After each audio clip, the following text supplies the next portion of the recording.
paling saya kagumi pada malam ini sebenarnya acara ini berlangsung karena kebesaran jiwanya Bu Mega. Betul enggak? Anda tahu kan sekarang ini kan ada alat untuk memecah belah yang sangat efektif yang namanya medsos, YouTube dan seterusnya.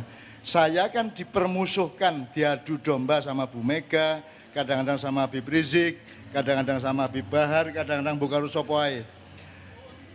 Sama setan saya tidak pernah dipermusuhkan, padahal saya musuhan benar sama setan. Gitu. Saya dipermusuhkan dengan orang-orang yang sebenarnya saya sayangi dan saya cintai. Dan Bu Mega tidak terpengaruh sedikit pun oleh permusuhan itu. Bung Karno mengatakan jas merah. Dan kita ingat sejarah itu sampai 18 generasi. Betul enggak? Wahai Amerika, wahai Rusia, wahai semua negara-negara yang merasa kuat dan adik kuasa, jangan pikir kalian benar-benar berkuasa karena kami adalah bangsa dengan peradaban yang punya skala waktu 18 generasi. Sehingga ilmu kita, manajemen kita akan jauh melebihi kalian semua. Cuman masalahnya sekarang belum tepat presidennya gitu aja. Jangan marah. Jangan marah. Teman PDIP yang Mas Adian ya. Mas Adian kan bilang, loh saya kan Kristen, masa saya masuk forumnya Cak Nun? Terus Mbak Indah menjawab, di forumnya Cak Nun itu jangankan orang Kristen, jin setan masuk boleh. Betul enggak? Setan salah apa Mas? Aku takut setan salah apa? Kok setan jadi kambing hitam di Indonesia? Asal ada orang jahat yang disalahkan setan toh? Setan salah apa? Dia memang tugasnya seperti itu dan dia tidak bisa berubah. Kalau Anda bisa berubah, Anda adalah makhluk kemungkinan. Kalau setan, iblis, makhluk kepastian, dia tidak bisa apa-apa. Harus seperti itu. Kalau Anda kan boleh berubah. Anda mungkin ini, mungkin itu, mungkin baik, mungkin buruk. Jadi kan mending jadi manusia. Maka saya kasihan kepada setan, tidak tega. Jadi kalau saya ketemu mereka malam-malam berduyun-duyun mesake gitu ya. Kasihan. Jadi gitu Mas. Ini pemikiran-pemikiran seperti ini saya tidak ngarang. Ini beneran, ini beneran. Maka saya juga sangat bersungguh-sungguh dengan acara malam hari ini, Mbak Puan ya dan semua teman ya. Dan saya hitung semua sisinya Mas Hasto. Saya hitung semua sisinya karena saya ini mencintai Indonesia dengan poke nyawa kuwi. Sak poke nyawa kuwi. Saya mencintai karena apa loh? Karena Indonesia bukan Muhammad, bukan Ibrahim loh. Indonesia itu ciptaan Allah yang aku diletakkan di situ, maka aku wajib mencintai Indonesia sebagai perintah Allah. 1 jam lagi kuat.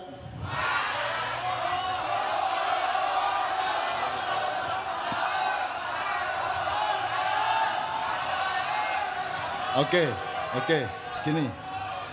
Yang teriak itu apanya?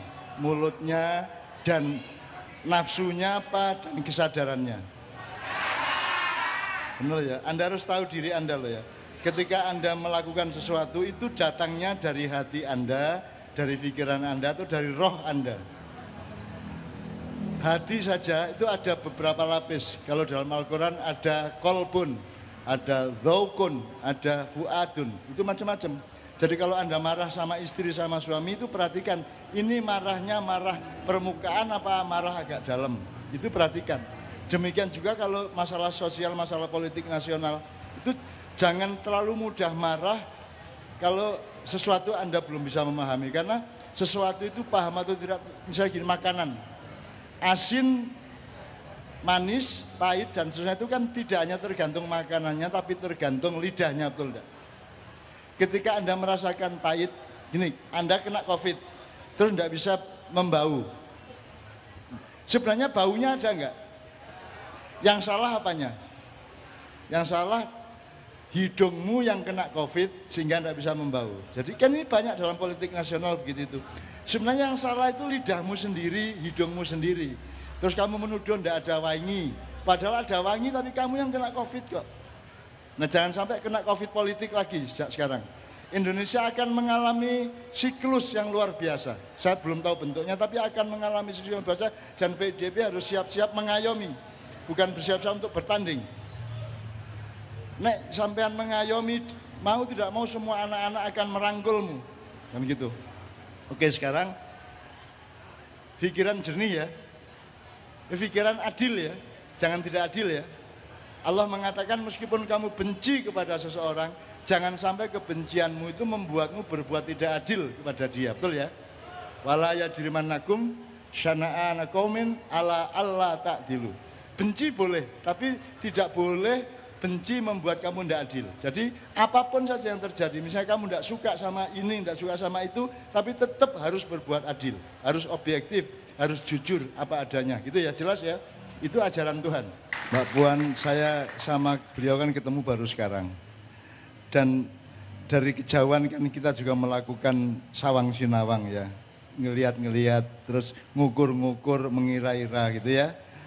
Dan saya menemukan malam Mbak Puan ini jauh lebih dewasa daripada yang saya sangka.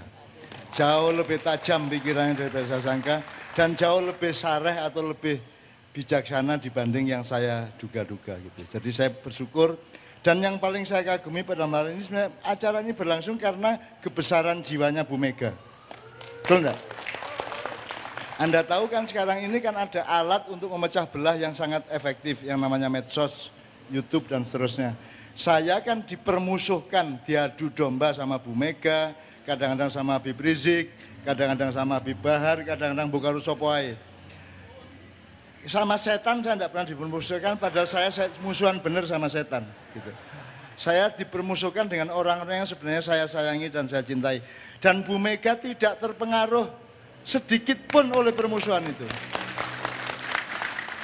Bu Mega tidak punya rasa marah kepada saya, benci kepada saya, bahkan ngoyak terus. Beliau yang ndawuhi saya, Cak Mbok datang 3 tahun.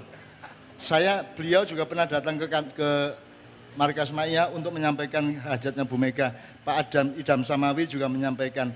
Dan baru sekarang ini kita temukan karena saya sudah lega menemukan Indonesia yang akan datang, yang akan luar biasa. Jadi saya itu tiap malam minta mimpi kepada Allah, minta dikasih petunjuk. Dan seminggu yang lalu sebelum saya menyusun konsep-konsep untuk malam hari ini, saya itu dikasih mimpi oleh Allah. Saya pergi ke Siberia, kemudian mampir ke Ukraina, kemudian mampir ke antara Amerika Serikat dengan Amerika Latin. Kemudian begitu saya pulang ke Indonesia, itu saya melihat tulisan kain yang sangat panjang yang berwarna ungu. Ungu itu warna surga dan ungu itu dalam bahasa Jawa adalah bangkit, bangun. Kita sekarang ini tertidur sangat lama sambil bertengkar. Besok kita akan bangun dengan kerukunan dan kemesraan, gitu ya. Dan di kain panjang berwarna ungu itu saya membaca tulisan Lailatul Qadar. Sehingga saya husnudon, bukan ngeramal. Saya husnudon, saya berpikir positif bahwa insya Allah tahun ini adalah tahun di mana Allah ngasih Lailatul Qadar kepada bangsa Indonesia. Akan terjadi putaran zaman yang tidak Anda duga-duga. Akan terjadi perubahan-perubahan yang Anda tidak perhitungkan. Dan itu kita harus antisipasi bahwa perubahan itu kalau terjadi harus menjadi lebih baik dari yang kemarin. Harus lebih baik dari segala hal gitu ya. Dan saya senang sekali mendengarkan jawaban Mbak Puan tadi, luar biasa menurut saya. Artinya saya enggak pernah berpikir Mbak Puan akan menjawab seperti itu gitu loh. Dia artinya kalau nggak pernah ketemu nggak tahu Mbak Puan. Ya. Jadi harus sering-sering ketemu. Ya tapi kan denger-denger lah ya. Ya kan mana berani kalau belum jelas PDI adalah pengayoman.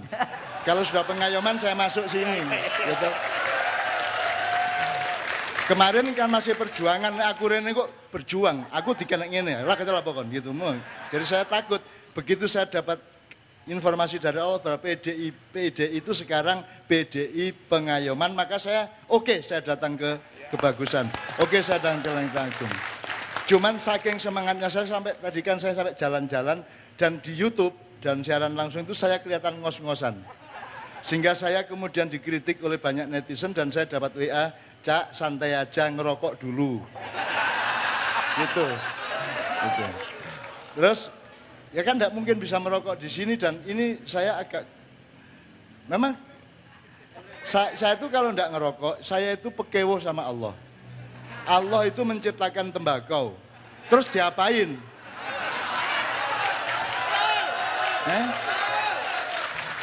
Apalagi kalau sampai saya anti tembakau kan saya berhadapan sama malaikat. Anti tembakau kan ya? Duduk kan gitu kan. Jadi saya enggak berani anti rokok, enggak berani. Kalau memang rokok itu tidak baik, tolong para dokter, para ilmuwan melakukan penelitian tembakau itu diapain supaya manfaat. Karena tidak mungkin Allah ngasih tanaman tanpa manfaat. Betul enggak? Oke, kalau teknologi dari tembakau menjadi rokok itu tidak bermanfaat, tolong teliti lagi, dibikin apa, sayur kek, lalap kek gitu loh. Supaya manfaat, karena tidak mungkin tidak manfaat. Rabbana ma khalaqta hadza batila. Jelas ya, tidak mungkin Allah menciptakan siapapun, dimanapun tanpa manfaat. Oleh karena itu, saya sangat mantap malam ini karena kita memang wajib jadi orang Indonesia, bukan kebetulan. Kita ditakdirkan, diwajibkan untuk membela Indonesia, membangun Indonesia, mewangikan Indonesia. Itu adalah takdir dan kewajiban. Itu amanah dan perintah Allah. Beliau diperintah jadi cucunya Bung Karno, mau tidak mau. Dan beliau taat. Dan seluruh bangunan cita-cita beliau dibangun berdasarkan perintah Allah itu. Jadi ini kita di sini perintah Allah. Jangan dibilang nggak syar'i. Syar'i banget ini. Ini syar'i karena itu syariat Allah. Syariat Allah itu artinya aturan Allah. Baik yang menyangkut orang sholat, ibadah mahdoh, maupun alam semesta, sungai, ekosistem, dan seterusnya. Maka di PDIP saya menganjurkan, sekarang ekosistem di Indonesia kan negara yang paling subur, makmur, luar biasa. Tongkat kayu dan batu jadi tanaman, kurang piye ya. Dan tidak ada di seluruh dunia, hanya Indonesia yang sesubur itu, semakmur itu, dan rempah-rempahnya tidak terbatas. Betul enggak? Covid sebenarnya kalah sama rempah-rempah. Kalau Anda melihat kurva atau grafik keterpaparan Covid di Indonesia dengan di negara lain, Anda akan kagum. Dengan penduduk sebanyak ini, dengan kesembronoan rakyatnya dan keberanian rakyatnya untuk tidak pakai masker, ya toh, ngawur di mana-mana, ya toh, nekat di mana-mana. Seharusnya yang terpapar itu kan ratusan juta, betul enggak? Tapi faktanya enggak. Malaysia lebih banyak, Vietnam lebih banyak, bahwa penduduknya hanya 1/10 kita. Jadi kita ini bangsa yang dahsyat, bangsa yang top. Tolong setiap pemimpin menyadari itu dan berangkat mensyukuri masa depan Indonesia dengan kesadaran bahwa Indonesia adalah bangsa istimewa. Tanahnya istimewa, tanamannya istimewa, rempah-rempahnya istimewa, mentalnya istimewa. Gitu. Nggak bisa dibikin sedih, Bu. Mbak Puan, ini nggak bisa sedih. Sudah jelas nggak bisa makan, sudah jelas jualannya nggak laku, sudah jelas susah di rumah terus, dihilang-dilung sampai ngiler. Tapi yang guyang-guyu, Bu. Cek cengenges saya, ketepuk aku cek ngerokok aja, gitu. Bangsa Indonesia kok, gitu. Bangsa yang tidak tertandingi, tidak tertandingi. Kalau orang Amerika mengalami kayak Anda, modern. Orang Jepang, orang Cina mengalami kayak Anda, modern. Tapi kita tidak. Kita tetap bangkit. Kita punya Bung Karno di dalam jiwa kita. Gitu kan? Saya tidak mengatakan Bung Karno itu nabi apa enggak, tapi pokoknya kan faktanya kita itu punya Bung Karno. Gitu ya. Dan nyun sewu yang mohon maaf ini Bu, yang Anda Mbak ya aduh sepurane ya. Tapi jangan khawatir Mbak Puan, saya ini justru merasa lega karena dipanggil Mbah. Saya ini gelar saya Mbah, bukan profesor, bukan doktor, bukan menteri, bukan kiai, bukan habib, bukan gus. Saya ini Mbah. Dan saya seneng meskipun mangkel. Senengnya karena itu gelar yang paling dahsyat. Kalau gini, kalau saya mbahmu, apakah saya harus pinter? Kalau saya tidak pinter, kamu pecat sebagai mbah enggak? Gitu? Kalau saya tidak kaya, tetap mbahmu. Jadi tidak ada persyaratan-persyaratan keduniaan untuk seorang mbah. Yang penting aku mencintaimu dan kamu mencintaiku. Jadi mbah itu hanya cinta. Itu yang namanya ekonomi keluarga Bung Hatta dulu, supaya kita itu punya jiwa kekeluargaan. Supaya mbah itu luar biasa. Yang orang Jawa ngerti ya bahwa, Mas Joko, kelingan ya. Di Jawa itu Mbak Puan, ada namanya mbah itu sampai 18 tingkat. Ya. Mbah, cek, ya.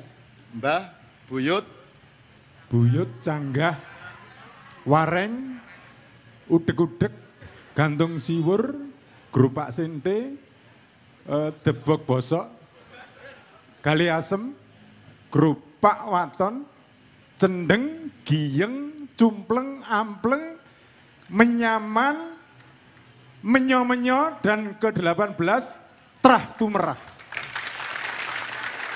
Jangan ketawa. Kalau sebuah bangsa memiliki kesadaran sejarah sampai 18 tingkat. Bung Karno mengatakan jas merah. Dan kita ingat sejarah itu sampai 18 generasi. Betul enggak?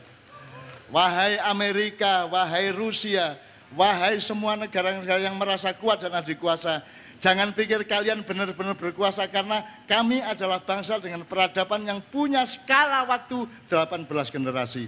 Sehingga ilmu kita, manajemen kita akan jauh melebihi kalian semua. Cuman masalahnya sekarang belum tepat presidennya gitu aja. Jangan marah. Jangan marah. Saya tidak mengatakan salah loh ya. Saya tidak mengatakan salah atau jelek, enggak, belum tepat. Ya, loh, kalau bahasa Jawa itu ada bener Mbak Puan, ada pener. Itu sudah bener tapi belum bener gitu. Jadi itu mohon maaf ya, saya bukan mengkritik, tapi memang saya itu penasaran dengan kebesaran Indonesia yang tidak bisa kita wujudkan. Dan aku ingin besok pagi sebelum dan sesudah 2024 kita akan mengalami revolusi besar dari dalam diri kita. Bukan revolusi untuk menjatuhkan presiden dan penguasa, enggak. Revolusi yang akan dipimpin oleh presiden dan para sesepuh lainnya. Mereka yang akan memimpin kesadaran baru. Mereka yang akan memimpin melungsungi yang baru. Mereka yang akan memimpin kelahiran kembali bangsa Indonesia dengan kesadaran sebagaimana Mbak Puan tadi sudah ungkapkan panjang lebar. Dan itu akan terjadi siklus itu. Saya tidak meramal, tapi akan terjadi siklus itu. Akan kabul doamu malam hari ini. Amin ya rabbal alamin itu ya. Jadi konco-konco, saya dikritik tadi karena di YouTube saya kelihatan ngos-ngosan. Terus saya disarankan merokok. Tadi cuma sampai sekarang saya belum dapat izin dari sebelah kanan saya. Gitu. Sudah dari tadi tak gini-giniin enggak. Wis tak cekel-cekel enggak. Oh alah. Wis ngene aku. Ini arek-arek los ngono.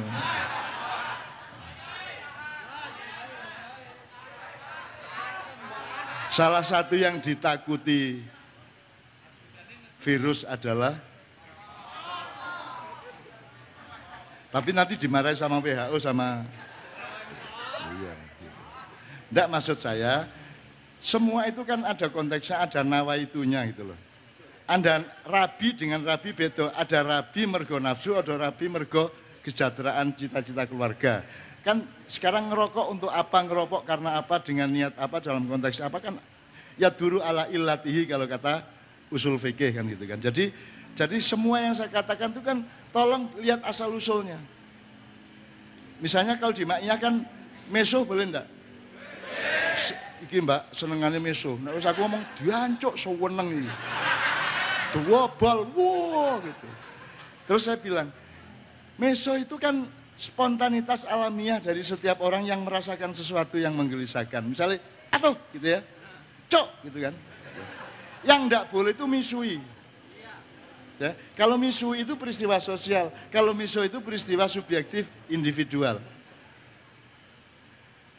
Jadi misalnya ngeden, ngising, enggak apa-apa di WC-nya sendiri, tapi nek kon ono daya terus kon ngono, itu berarti menghina tamumu kan gitu kan. Ya, jadi di maknya kita terangkan semua peta titik-titik titik-titik ilmu dengan proporsinya masing-masing. Kita harus lengkap. Saya sama Bu Mega dipermusuhkan. Bu Mega tidak sedikit pun terpengaruh dan Bu Mega tetap meminta saya datang ke sini. Dan sekarang dipertemukan dengan putrinya. Coba. Kok sekarang kok ketemunya?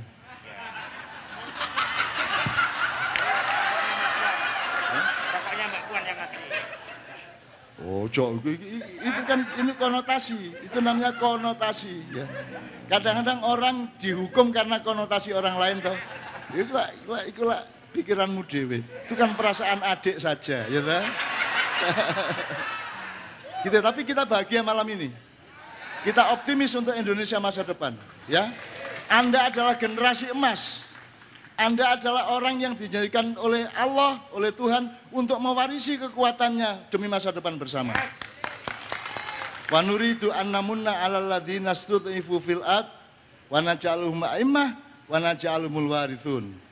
Aku berjanji kata Allah kepada semua hamba-hambaku di muka bumi yang diinjak-injak, yang dilemahkan. Dia akan aku warisi kekuatanku dan akan aku jadikan pemimpin di masa yang akan datang.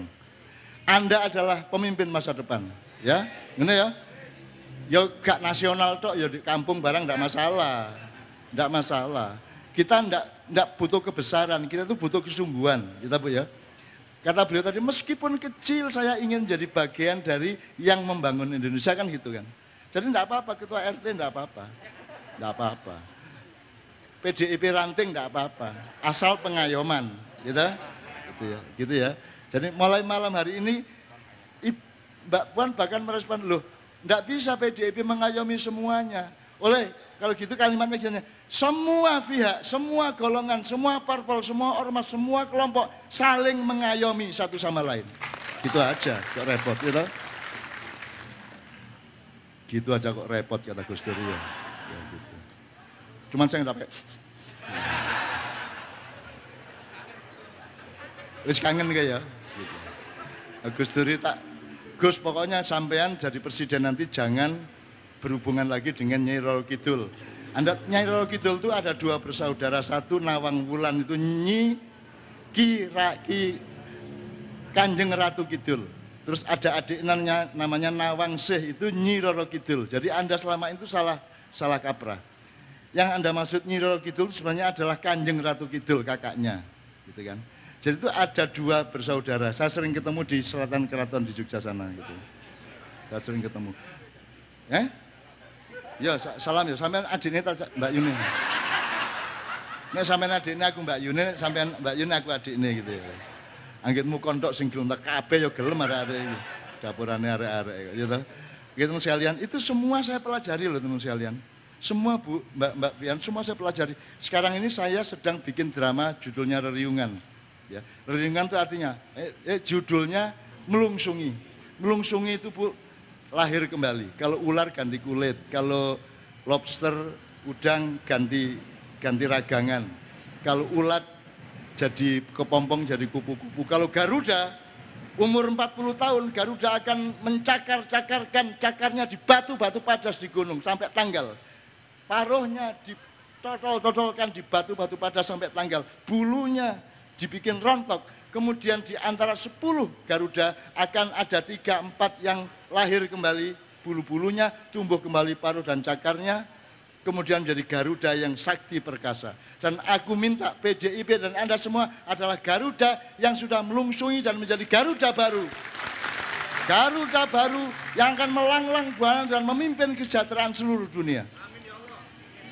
Ini doa saya sangat serius.